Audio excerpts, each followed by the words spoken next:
I'm going to have to use a bent spoon because I don't have any straight spoons left. Okay.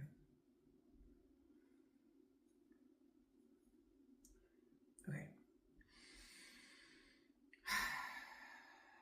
Melt, bend, melt, bend, melt, bend, bending, bending, bending, melting, melting, melting, melting, melting, melting, bending, melting, bending, melting, bending, melting, bending, bending, bending, bending, bending, melting, melting, melting, melting, bending, melting.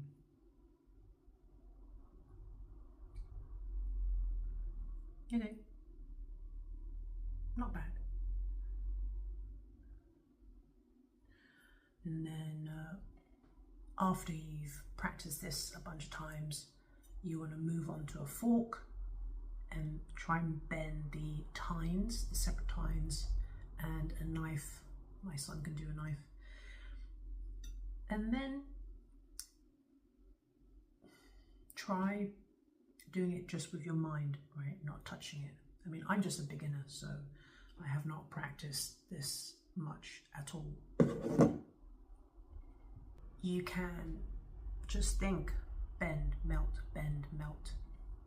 You can believe it, you can know it. People want to debate about the difference between knowing and believing. It doesn't matter.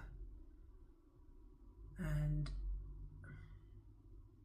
you can see it melting, bending. You don't have to see it melting and bending. You can feel it melting and bending. There is a small window, I find, where you can feel the spoon just soften, and then that's when I kind of like bend it. And then there's that window closes for some reason, and then the spoon becomes harder, or it stiffens, or it goes cold, you know? Yeah, so there are these windows, pockets, where it will bend easily, more so than others.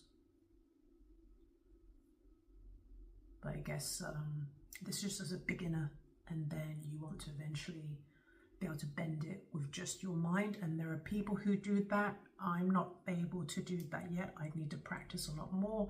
But apparently there are Facebook groups with people who practice bending stuff with just their minds. And my old trainer, Melody, I'll tag her. She's only 5 foot tall, and she can bend steel bars and horseshoes and rip up telephone books with brute force. I need to buy some forks and practice using forks.